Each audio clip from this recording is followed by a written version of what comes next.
حضرت ابو ہریرہ رضی اللہ تعالیٰ عنہ سے روایت ہے کہ نبی کریم صلی اللہ علیہ وآلہ وسلم نے فرمایا کہ جنت اور دوزخ نے اپنے رب کے حضور میں جھگڑا کیا۔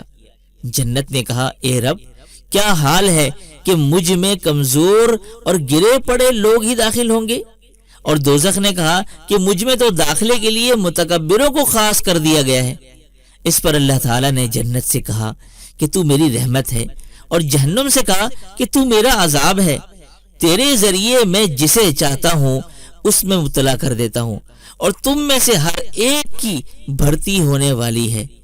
کہا کہ جہاں تک جنت کا تعلق ہے تو اللہ اپنی مخلوق میں کسی پر ظلم نہیں کرے گا، اور دوزخ کی اس طرح سے کہ اللہ اپنی مخلوق میں سے جس کو چاہے گا دوزخ کے لیے پیدا کرے گا، وہ اس میں ڈالے جائیں گے۔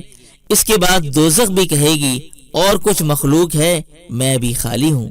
3 بار ایسا ہی ہوگا۔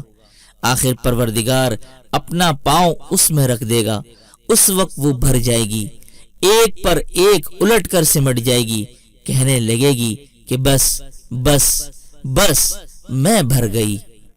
تو محترم ناظرین، امید کرتے ہیں آج کی ویڈیو آپ کو پسند آئی ہوگی۔ پسند آنے پر ویڈیو کو لائک کیجیے گا، اپنے دوست اور کے ساتھ لازمی شیئر کیجیے گا۔ کیا معلوم آپ کے ایک شیئر سے یہ بات کسی کے دل میں اتر جائے۔ تو اسی کے ساتھ دیجیے مجھے اجازت۔ السلام علیکم ورحمۃ اللہ وبرکاتہ۔